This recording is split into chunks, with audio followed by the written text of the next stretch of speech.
May I invite Yang Berbahagia Datuk Sri Ibrahim bin Ahmad on stage, please. Datuk Sri.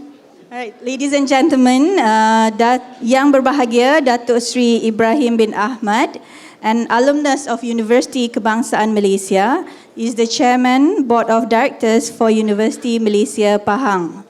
He was the Director General for Majlis Amanah Rakyat MARA for 17 years since 2010, before being appointed as the Chairman of UMP Board of Directors on 1st January 2018. Over the years, he has gained a wealth of experience in areas such as corporate administration, business, investment, and management. He has been appointed as the Chairman of MARA Corporation Sdn Bhd, Chairman of MARA Council, Chairman of MARA Education Foundation, and Chairman of MARA Investment Berhad. Yang Berbahagia Datuk Sri was also the Pro-Chancellor of University Kuala Lumpur, UniKL, from 2011 to 2017, and a member of Johor Corporation Board of Directors, as well as Malaysia External Trade Development Corporation, MATRADE. Having introduced him, without further delay, I am pleased to invite Yang Berbahagia Datuk Sri Ibrahim Ahmad to deliver his keynote address entitled Entrepreneurship and Innovation.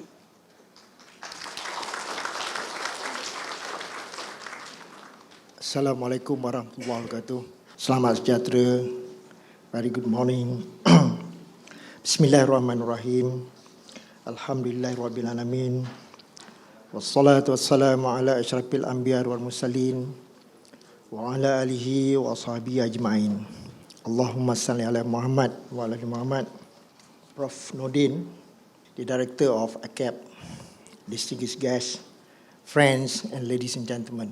I would like to begin my enlightening you all with the global perspective about an entrepreneurial university. In its final version of Guiding Framework for Entrepreneurial Universities in December 18, 2012, the OECD, Organization for Economic Cooperation and Development, is already outlined the 7 determinants of an entrepreneurial university, namely leadership and governance, organizational capacity, people incentive, entrepreneurship development in teaching and learning, pathway for entrepreneurs, university and business external relationship for knowledge exchange, the entrepreneurial university relationship for knowledge exchange, and measuring the impact of the entrepreneurial university. And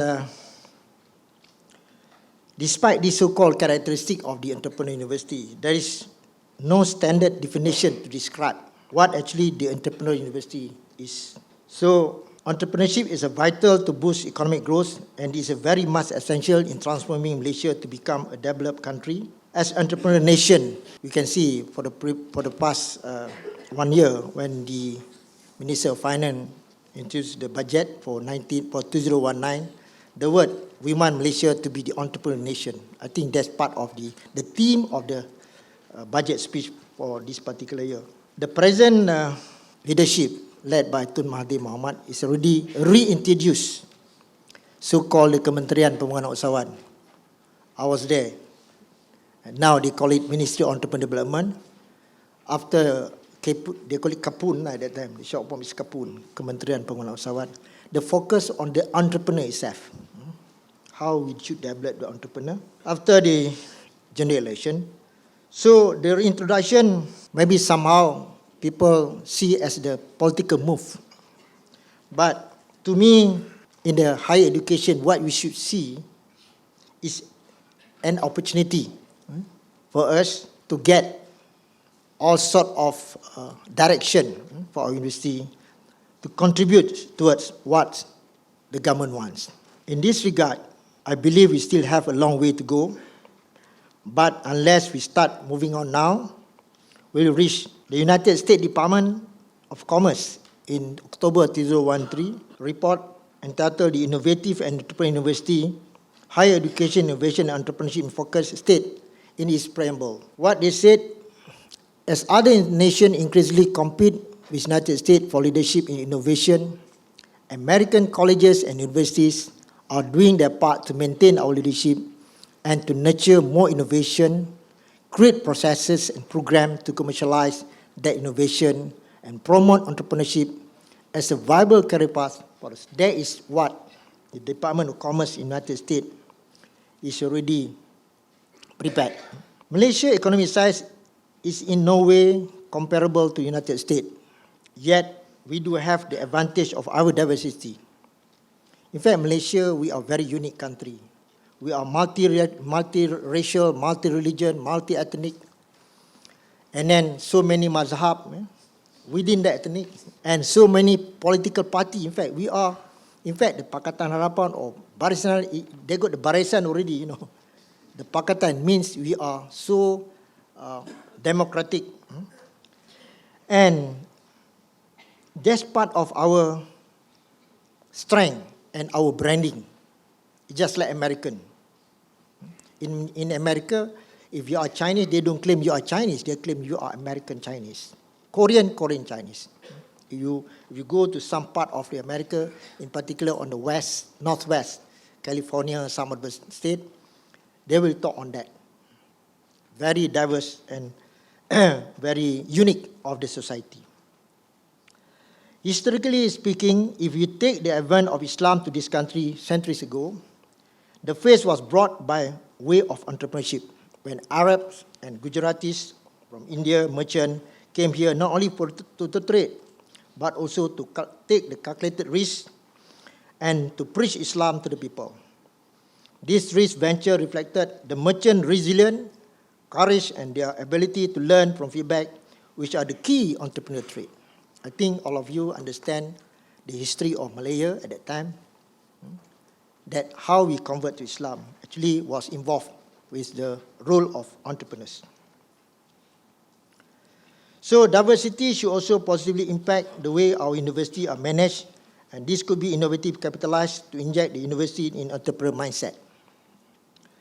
In saying so, I'm not proposing that our university should change their label to become entrepreneurship per se. It is the entrepreneurial mindset, in my opinion, matter most. Let us imagine what our university could contribute in boosting entrepreneurship and innovation. For Malaysia to remain economically competitive, there is need for a strong national infrastructure to commercialize innovation and support high growth of entrepreneurship. If the nation needs to create millions of jobs and many jobs are created by startup companies, then Malaysia will need to significantly increase the number of high-quality startups in the coming years.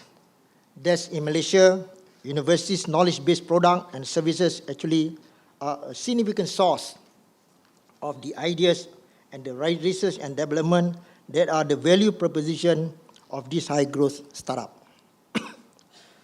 To actualize that imagination, it is crucial for us to understand the right strategy in developing Malaysia by using entrepreneurship as one of our key drivers for growth.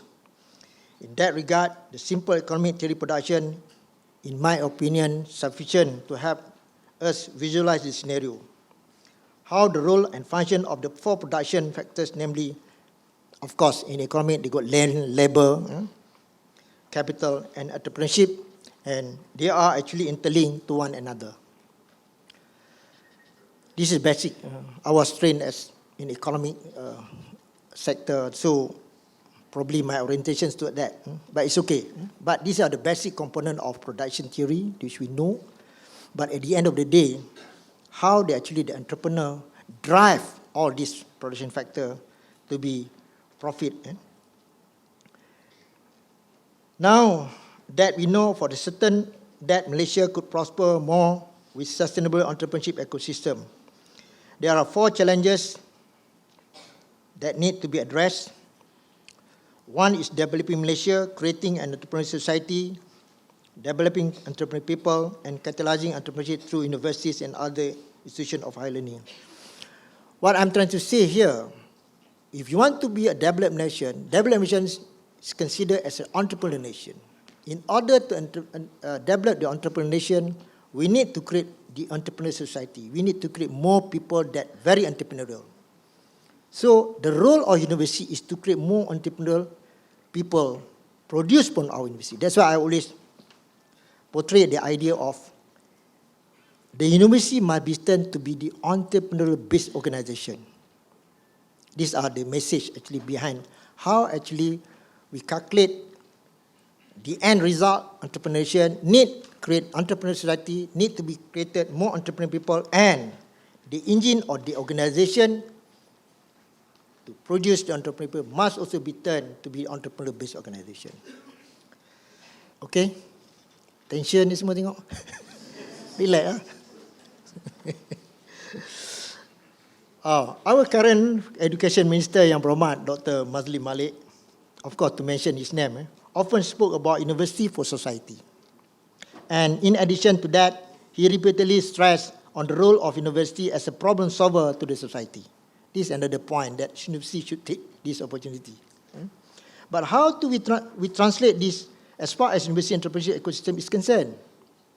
In addition to pure scientific experiment and research in our laboratories, how far have we ventured to the length and breadth of the society to offer practical and applied solution to their problem? Have we innovatively optimized the full entrepreneurial potential to our university to address societal needs? Creating entrepreneurial society is the impact from entrepreneurial acculturation that is done through educating the people.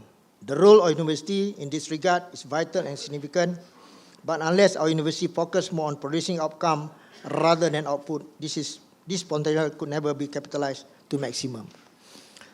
I think most of university, they are focused about producing the output, the graduates. They don't care what happened to the graduate, but currently what the government tries to see is more on GE, graded employability. That's our outcome. So I would suggest university, why not we clearly clarify what sort of outcome they want to produce. For instance, you want to create business leaders, or you want to create a competent workforce.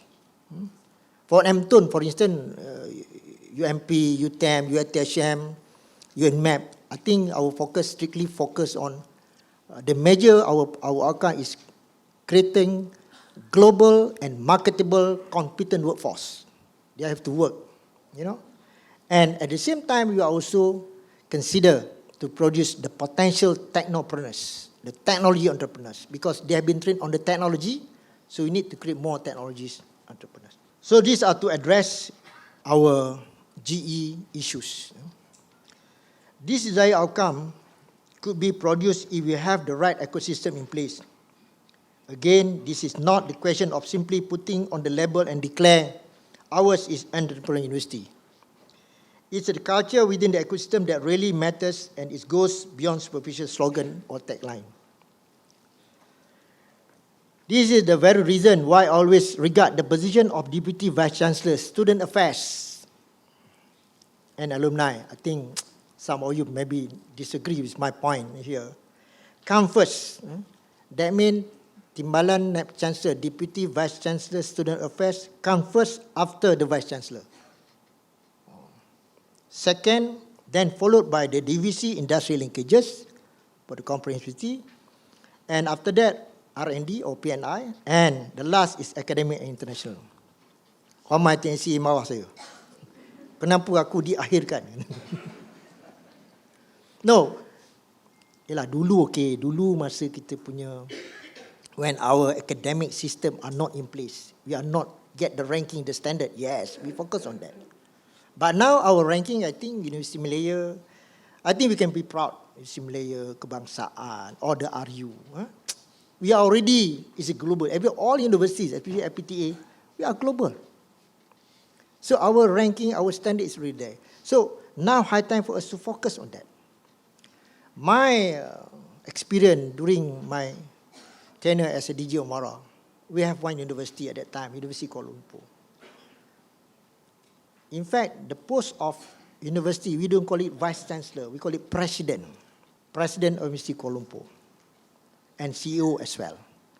So one of the deputy with regard to student affairs, we call it, the name of the post actually we call Deputy President Student Development and Campus Lifestyle. Lain sikit lah. So we want them to be nurtured there. We want them to be trained, to be exposed. That's how actually the question of role of TNC, apa ni? JEPA, they call it JEPA. JEPA. It's very... Who actually developed the character? TNCA or TNC JEPA? I'm asking you now. Who actually developed the character of the student? I mean, of course lah, must have contribution, but who actually focused on developing the character? JEPA or TNCA? Oh, JEPA. That's why I said JEPA now. I don't know, but I already mentioned to our colleague in UMP, you better change. I mean, high time for us focus on that.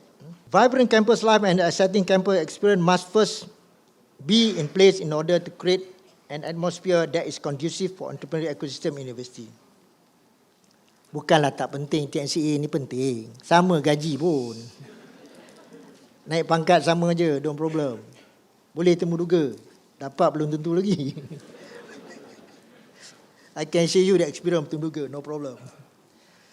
So, the creation of such atmosphere require clear understanding toward the philosophical design of the state initiative, and as the present national leadership is very accommodative to voice and expression of the young generation. I'm on the opinion that our approach in this regard should be customer-oriented. That is to say, must be strategically aligned to what the student want and not what merely forcing our idea on them. These are another approach of the ecosystem that we should be in our university. With that, comes the university role in developing the entrepreneurial ecosystem that is based on emphasis on innovative ideas. While we acknowledge the importance of fundamental research in the certain dimension of knowledge, emphasis to apply research is much significant in the context of innovative entrepreneurship in order to ensure the practicality and the efficacy of solutions offered by our university to the society. The solution must address real social issues such as high cost of living, unemployment and affordable housing. I think these three basic issue kat Malaysia ni, high cost of living, second, unemployment, and third, affordable housing. Betul tak? Why the cost of living high? Anybody can answer? Simple. When the demand greater than the supply, the price will go up. Tak payah pergi masuk fakulti ekonomi, senang dah faham. So, how you want to address the issue of? So, we should increase more supply. Betul tak? Dulu kat kampung orang tanam serai, sekarang semua beli kat pasar. Orang kampung beli serai kat pasar. So, the price will go up. Especially in center like Johor Bahru, when Singaporean came with the wagon. So, there are the different situation right now. So, such capability, in my opinion, depend on very much on three factors, namely industrial collaboration. Of course, university need that. International engagement and institutional framework, which are related to one another in order to ensure conducive space for entrepreneurial development in our university. While entrepreneurship is literally limitless, I strongly believe that the following 5 industrial dimensions should be further enhanced as far as entrepreneurship in Malaysia is concerned.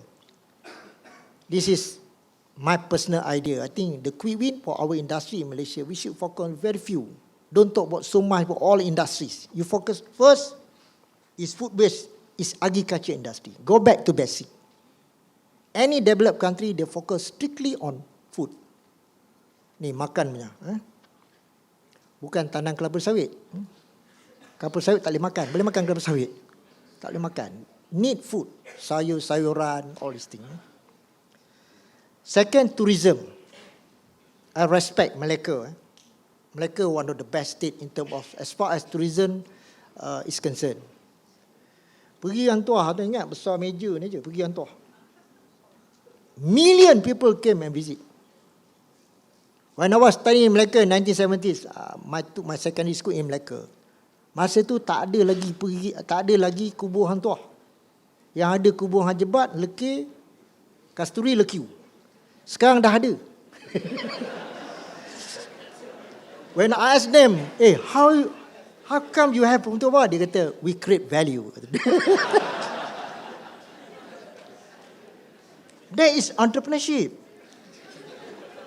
Ramai orang pergi. Dekat Tanjung Keling kan ada satu tempat. Saya tak pernah pergilah pasal dulu mulai time tak ada. Tanya Prof. Zali, he knows better than me. So, this Malacca I think another. So, tourism, you can, in fact Malaysia, as what we know, we have been told that second largest, our foreign exchange came from tourism industry. So, we should increase more on that. Not only domestic tourists, but also international. So, such capability, okay, dah habis lah dia. Dia dah cakap dia lain. Alright, this is something I think we could share this morning, not only tourism, another industry should be maritime industry. Maritime industry, there are two secretary. One is yang ni logistic or thing, you know. There's another one, the marine product, lobster lah, apa benda tu kan. I went to Tasmania University way back 2013 dulu. They have huge of research with regard to maritime industry. Tasmania, Universiti Tasmania. Dia punya campus dia pun buat pakai kontainer je. Tak ada isu. Tak ada isu. Kontainer duduk dalam tin tu je. Tak ada apa pun. Kita sini akan jadi isu lah. So we have the fourth industry after maritime is informatic. Informatic with regard to ICT lah. 4.0. That's we need to have that kind of industry. And personally, I propose the fifth industry Malaysia should address is aerospace industry, which related to MRO, maintenance, repair, overhaul, designing, avionic, training. I think UPM has that, Unicel ada juga. And we need also to involve in terms of managing the airport, etc. I think that we have the capability to do that. So the opportunity are plentiful for our entrepreneurs if they are willing to venture into this quick win industry initiative. In entrepreneurship, the best thing is about ideas. It's about ideas. So I would like to share 3 stories about the successful of entrepreneurs. I think you know. There are 3 entrepreneurial case studies that are worth for discussion as far as Malaysia context is concerned. The story of Tan Sri Tony Fernandez and the group and Asia, Tan Sri Alim Saan and the Plus Highway, and Tan Sri Lee Kim Yew, the Mind Wonderland. A dream that ignited an idea which turned into a lucrative entrepreneurial venture. Back when the Asia Group CEO Tan Sri Tony Fernandez was a boarding school student in England. He wanted to fly back. I think you know this now, it's viral already. He's talking about his experience, how actually he embarked in entrepreneur in the aerospace industry. So what Tony has done actually, it would take more than 30 years, but this dream would become a reality in a way that Tony Fernandez himself could not have imagined. He did not know it then, but he would one day be the man who could honestly proclaim, now everyone can fly. I think last time, those who actually travel with airline ni orang kaya lah. Nampak segak, pakai coat. When came Asia, everyone can fly. Pakai seluar pendek pun Asia. I mean, democratize the industry. And now, actually, Asia was sold at the price only 1 ringgit. 1 ringgit. With a 40 million debt. With debt. So Tony took about 2 years to turn around the company. Now they have more than from 200,000 passengers, now they are more than 100 million passengers. It's the best low-cost airline in the world. That's how actually the idea of entrepreneur, successful entrepreneur take place. Similar to the case of Tan Sri Alim Saad, when he proposed the 823-kilometer highway after taking project from Malaysia Highway Authority in 1986, even though he did not have any experience in building toll highway. So it's about venture, and he parked the highway into the subsidiary of Renung Berhad, called UEM Berhad, and was listed. And subsequently, UEM was delisted in 2001, and in the following year, it came back into the market in the form of Plus Highway Express Berhad. At the peak of the stock market boom in 1990s, UEM was the darling of the investors. Oh, darling. I mean, people attract to buy the stock of UEM at that time. There were several listed companies under UEM that depended on the highway as their core businesses. More significantly, the construction of Plus Highway was multiplier effect from its contribution to the economic growth. This is very important. When we have the Plus Highway, North-South Highway, you can see the development of the state within that. That's how actually the idea of an entrepreneur can revamp, can emerge, the new industry, the new industrial estate open, the new job created. And the last entrepreneur which I want to share today is with regard to Tan Sri Lee Kim Yew, the founder and chairman of the Mine Resort Berhad and the Country Height Holding Berhad. I think I met him personally. He came to one of the seminar. He shared with how actually he from the Class D contractor can turn to be so-called successful entrepreneur. Actually, he bought the land in the mine very cheap from someone with deferred payment. No need to pay first. I mean, the knowledge. So I asked him what actually at that time. He said, what I saw is not the mine. I saw the money. And how they want to turn that so-called lombong tinggal. Ada jin bertendang. But they see the money. Macam gotong lah, dia nampak bukit, apa ni, genting tu dia nampak. Kita nampak genting je. Dia nampak ringgit, dollar and cent. Itu beza dia. Kita nampak, oh bukit-bukit, kita nampak lah. Kita nampak berbukit-bukit lagi.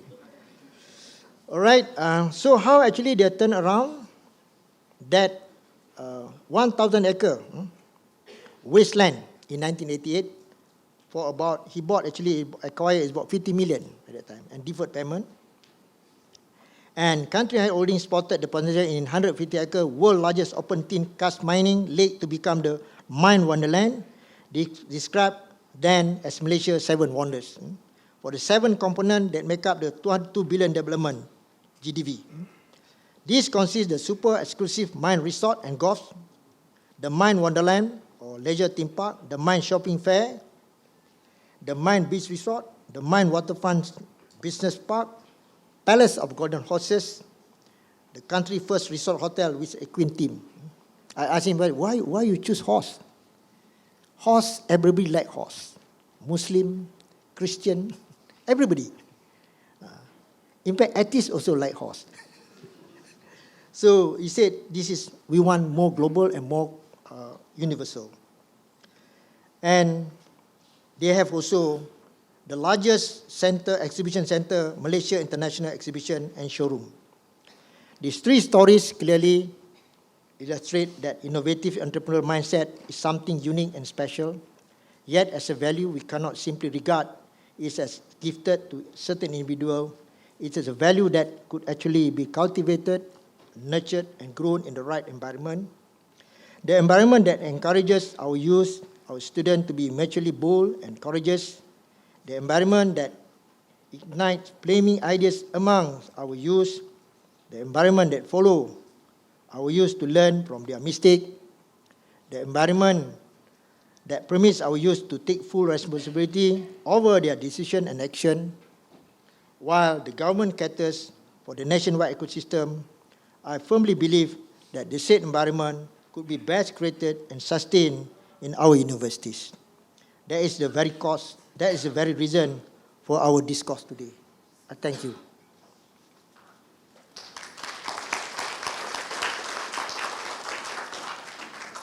If you think you want to have a question or comment or suggestion, no problem.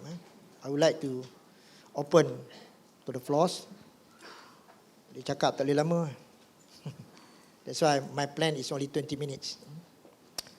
Okay, any question? Yes, Prof. You just introduce your name, Yes, where you come from. Bismillahirrahmanirrahim, Datuk Seri. My Yes. name is Naharuddin from IIUM. I really like your idea on this uplifting or more important, the importance of Deputy Vice Chancellor or TNC of Student Affairs. So going back on the entrepreneurial encourage the development of entrepreneur within the university, is it in the DNA that, for example, American universities, most of the digital entrepreneurs or billionaires, they are mostly dropouts from the universities. I mean, how do we that contradict with the role of the university to develop graduates who can become entrepreneurs, and if not billionaires, at least millionaires or successful entrepreneurs? That's it. Thank you very much. Very good question. We should develop dropout lah. I think everybody understand the nature of university. What I was saying just now is not produce your entrepreneurs. You can produce the so-called the potential entrepreneurs. In other words, in university, what you should do, you develop the three things. One is the man factor, the human being that you should develop the characteristic. Second, about the structure including processes, including system. You must develop that. And the third one is develop the ecosystem that enable the student. Or not only the student, the lecturers especially. If you want your student to be entrepreneurs, your lecturers must be allowed to be entrepreneurs. That's why I do respect some university, such as UTM. The professors are allowed to have their own companies. Am I right? Ada UTM ni? Tak ada. UTM tak datang. Ada kan? And we allow the professors, the lecturer to have your own company with certain guideline. Not a limitation. We don't limit that. We want them to understand that your job is not only creating the value of the student after graduating from our university, but at the same time, you must develop your own personal achievement. So come back to your question just now. I think we are on the right track now. The government and some of universities, including our university, Universiti Malaysia Pahang, actually we encourage the lecturers to have their own income more. I mean, not say income, like create value. They have the knowledge. That's why recently in Universiti Malaysia Pahang, we restructure back our jawatan kuasa at the board level. Kita nak semua orang board ni buat kerja. So one of the committee created is investment committee, investment and commercialization committee. So, Prof Kamal, Prof Kamal, our TNC PNI. So this committee is look after. In fact, we suggested to the management that there are 3 focus areas in university. 3 focus sector. One is educational development. The development comprises of TNCA, TNC, apa lagi tu? JPA, PNI and also industry linkages. That one is strictly under educational development sector. Another one, investment sector. Investment sector led the professional lead. Another one is CSR.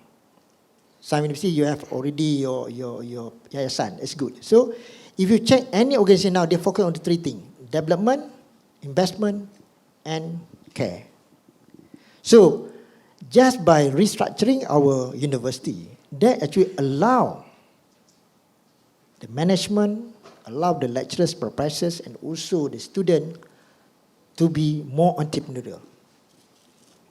In fact, in our university, chairman, VC, and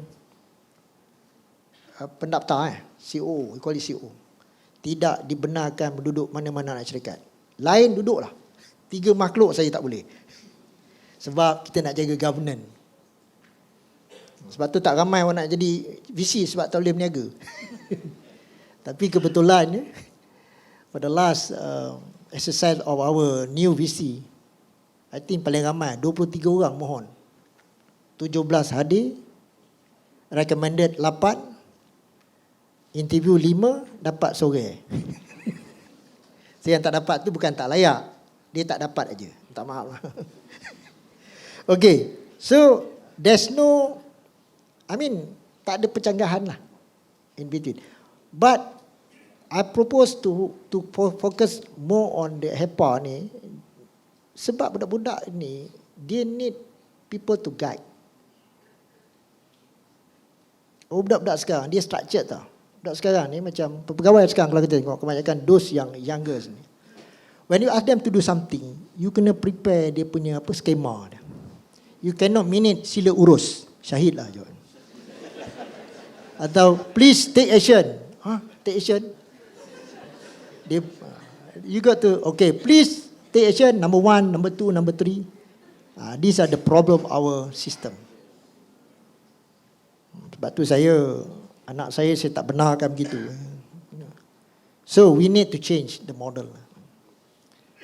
Kalau kita tengok negara maju, all the first class country, what they conduct in the class, they conduct motivation learning system, not lecture system is what our doing right now.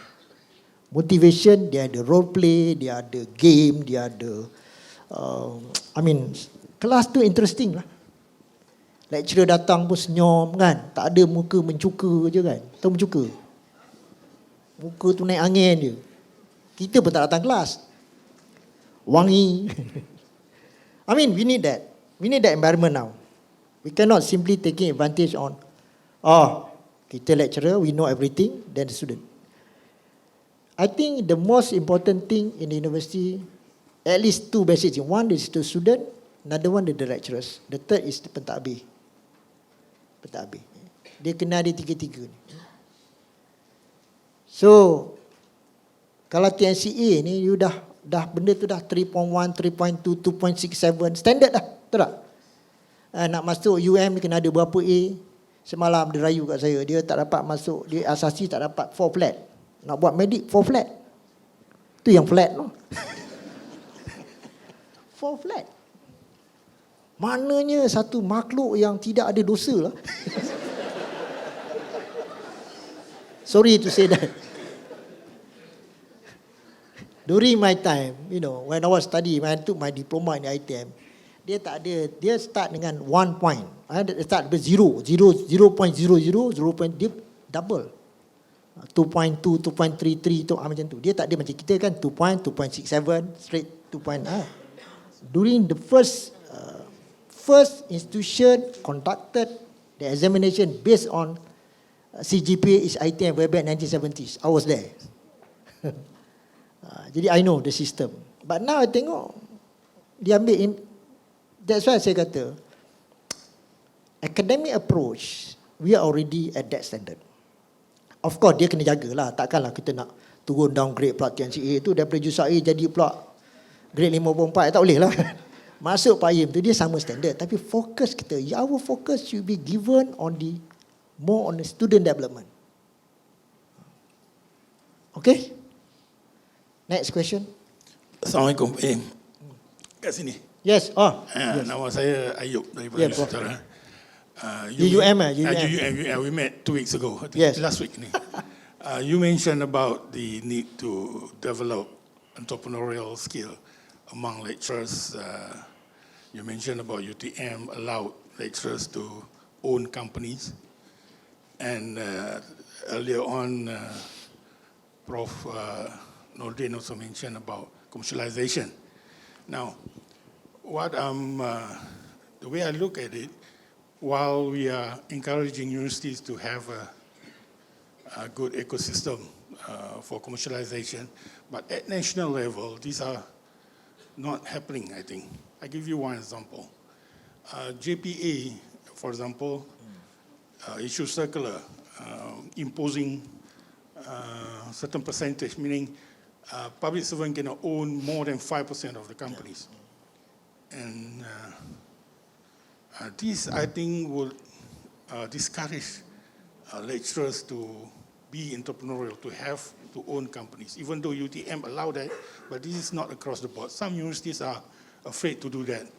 In my university, in UUM, for example, our legal officer already says that kalau you nak own more than 5%, you tanggung. MNCC masuk, kami tak mau, something like that, to that effect.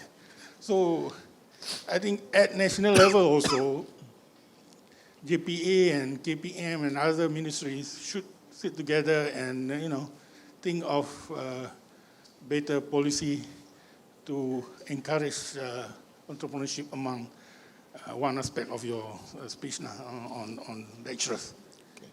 Itu soalan saya. Okay. Pak Im.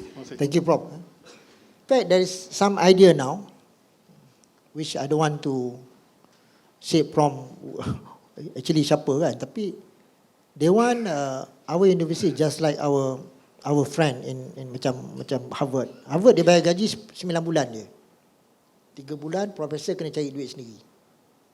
Sini kalau kita buat ni viral. Bukan viral, tular. So I think my point is here. If you want Malaysia to be entrepreneurial nation, we need that, as you mentioned just now. And the pentadbiran university should understand, should learn to change.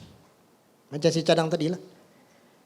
We change actually every day. Tapi di universiti ni saya tengok, minta maaf cakap lah, kita masih lagi, itulah tadi, susun kita pun board, ministry, JPT, board, TNC, bawah NC tu ada 6 makhluk lagi. Dan propose to all the university, especially awal, to have national. Minta maaf cakap. Awak makan JPT marah, tak apa. Saya kontrak, ambil Adam. Dia tak percaya. But if you want to be entrepreneurial, you want to be more entrepreneurial people, the university per se has to change, has to transform. In terms of leadership style, ni style kerajaan ni tak boleh dah. Adalah tengah hormat dia malukan. Dia mulayan dengan Adillah. Kita belajar bahasa Melayu mana Adillah ni? Adillah ni lah. Pasal sebab kita mesti Adillah tu digurukan. Amin. Bukan saya menghina, tapi saya cakap ni, we need change. The way empowerment should be given. Some university too VC centric. Semua VC. Terusin VC. Sakit VC. Apa sebenarnya VC? Ini apa cerita? I'm sorry to say that lah. Sepatutnya VC is only institution. The governance inside that. Sebab tu dipaham, saya tak bagi lagi dah. Sebab kita nak, kalau VC duduk anak syarikat, if anything happen to the companies, siapa nak jawab? Betul tak? Satu. Yang keduanya, anak syarikat ambil tender. Facility management. Mana Syed? Syed? Itu kita punya UMP Holding, CEO. Dia masuk tender. Kat procurement ni, VC duduk. Dia masuk ni, poket kiri pergi poket kanan dia. Dan kita nak claim we are transparent. That's why saya kata no more. Yang lepas-lepas lah. Yang akan datang ni no more.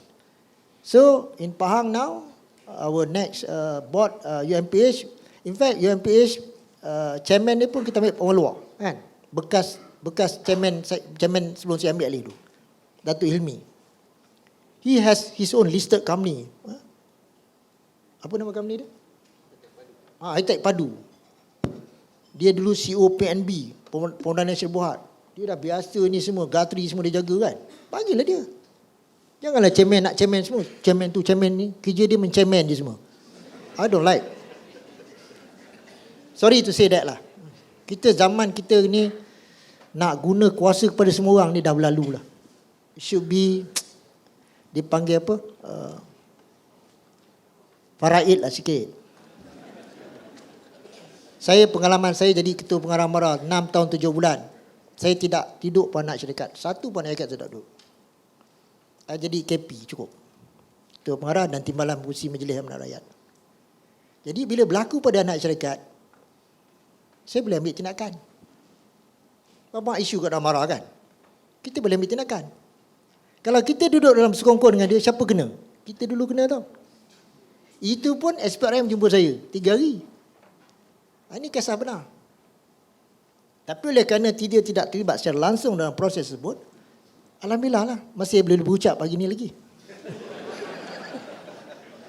No, you kena jadi bos, you kena smart lah. Janganlah you jadi smart kan. Semua nak duduk. Ini satu perangai orang kita tengok Malaysia, dia nak duduk semua.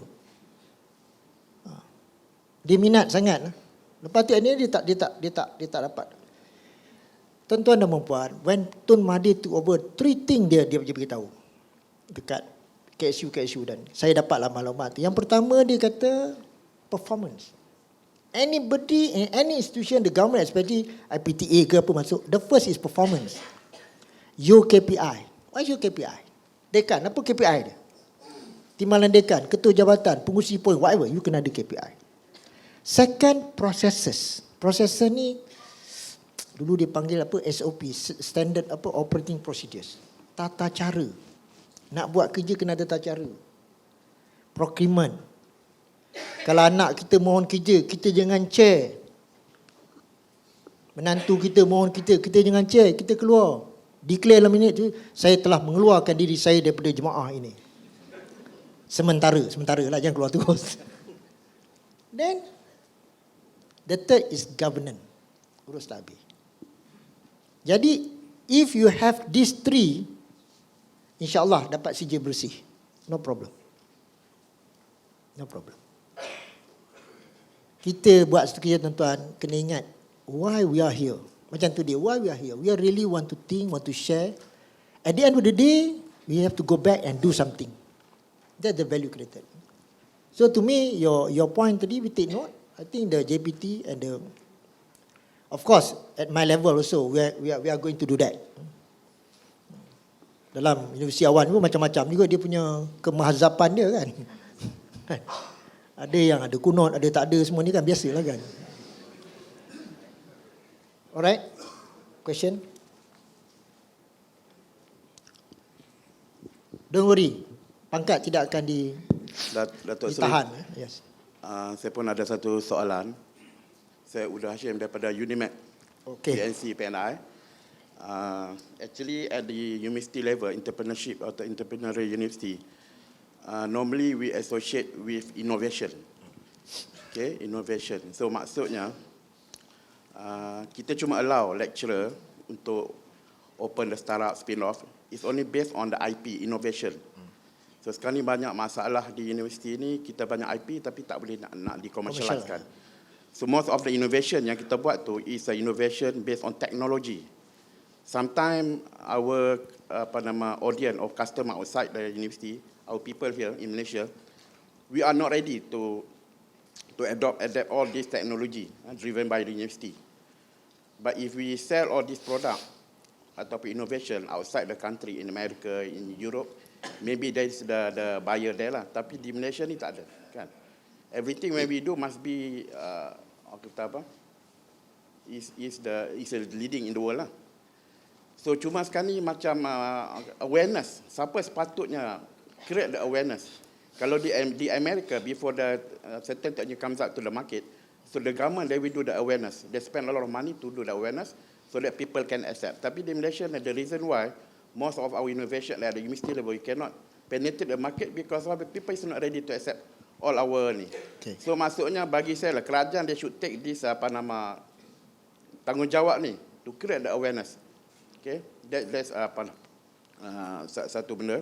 Okay. Yang kedua tentang innovation macam di UNIMAP, kita allow lecturer, memang encourage the lecturer to do the startup company. We give the freedom to them to run the business, but everything must be based on IP. Tapi yang saya nampak kalau macam JPA tak allow tu, something are not related dengan dia punya expertise. Kalau you go to Germany, most of the company SME in Germany, because saya pernah kerja di Germany, most of them are coming from the university, spin-off. Yes. And then macam dalam government, kita macam takut nanti kalau dia maju dalam bisnes, kita takut dia akan quick daripada universiti. I think that's kita punya patut jadi target. Kalau di luar sana satu bangunan kata 20 tingkat, so this actually the CEO is coming from the university. Kita pun masa bangga, kita nak macam tu. Yes. Finally they will endow. Kalau kita tengok di MIT, okay, di Boston, the highest endowment in the world, trillion. Most of the business surrounding Boston is coming from the lecturer, coming from the professor. We should allow. So the government should allow lah. Macam JP kalau masih ada lagi tu, saya ingat dia punya perkeliling tu kuno punya perkeliling lah. Dia kena ubah lah. Yeah. Okay, terima kasih Prof. Actually, the question of commercialization is everywhere. Problem in Malaysia, our society, we don't like local product. Perasan tak? Tengok, ni local. Local means no good. Ni tak ori kata dia. Tapi perasan tak? You realize that? That's why I selalu cakap kat UMP, saya kata, if you want to do the commercialization, don't do it in Malaysia. You follow how Israel University did, Hebrew University. All startup, most of startup dekat Israel banyak. Intelnya banyak. Facebook semua daripada Israel. But they went to US to do commercialization. Because US is the biggest economy. Macam produk makanan lah. Madu kelulut for instance.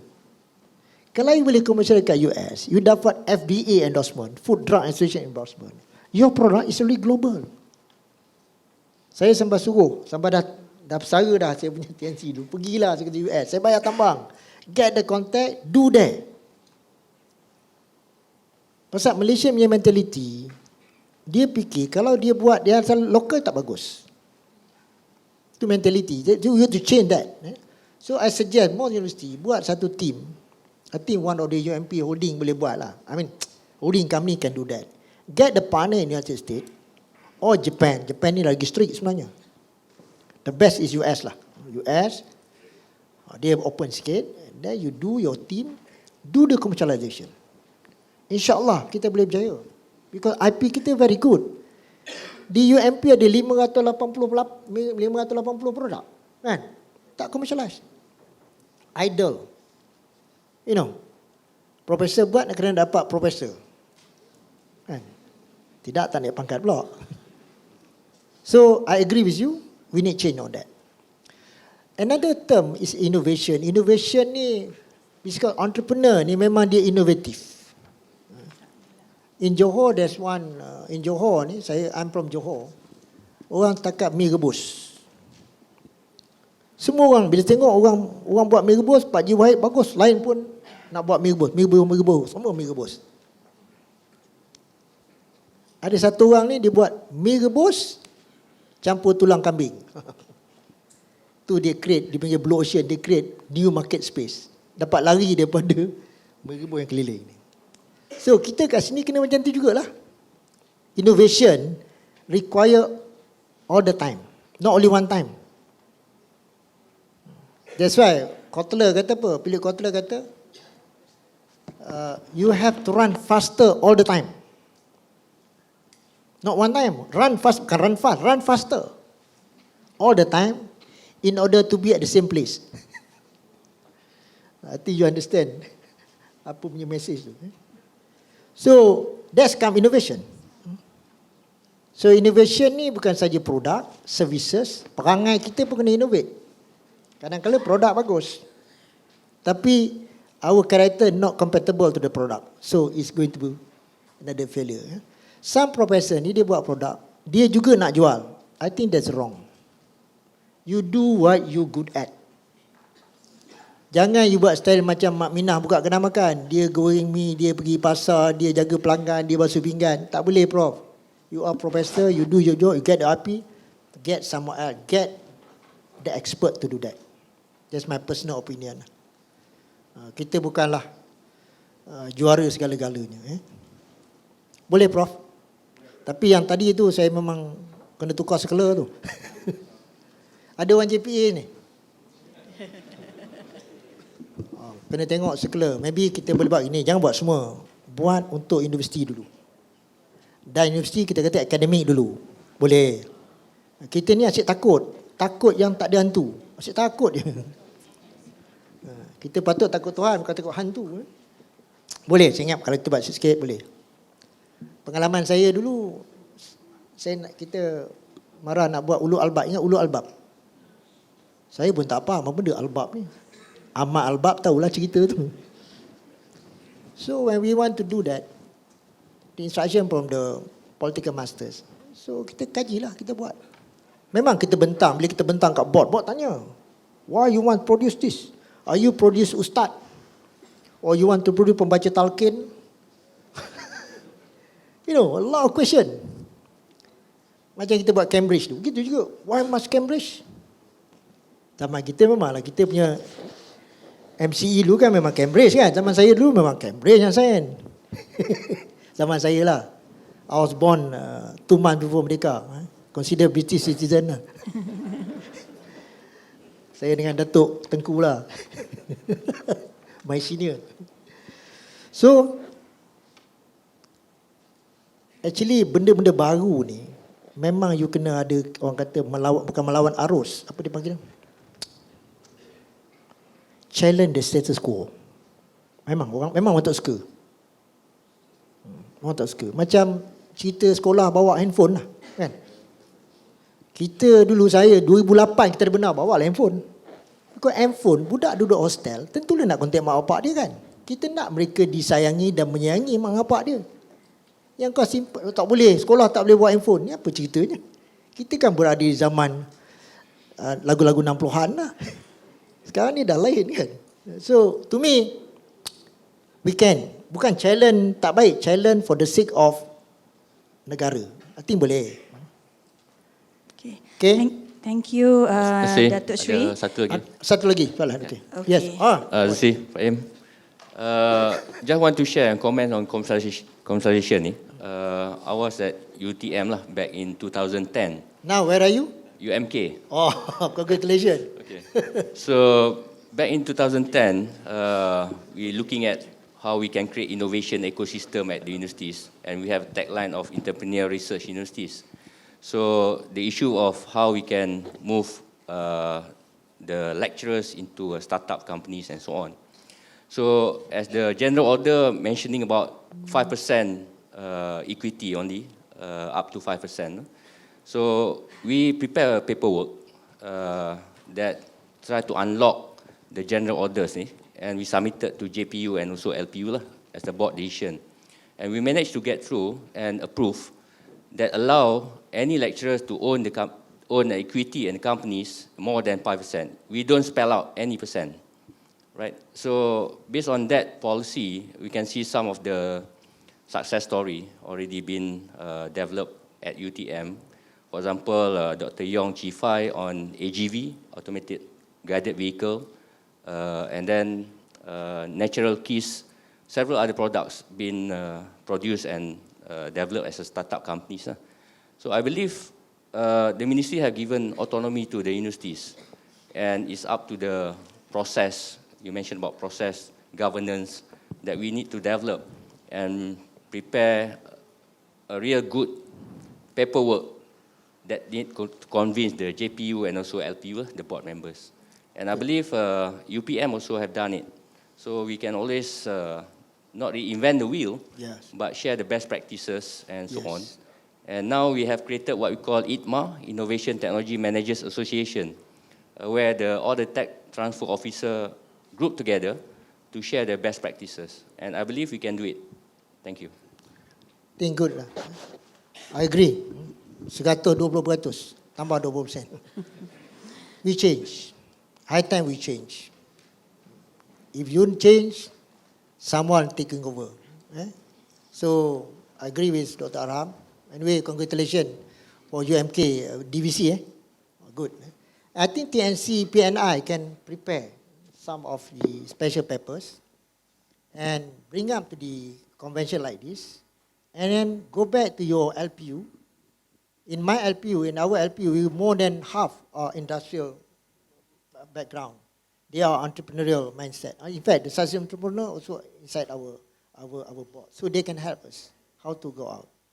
So I think with this new approach, they will uplift our level to be another successful entrepreneur university. So terima kasih banyak. Thank you. Assalamualaikum warahmatullahi wabarakatuh. Waalaikumsalam. Thank you Yang Berbahagia Datuk Sri Ibrahim for the insightful address.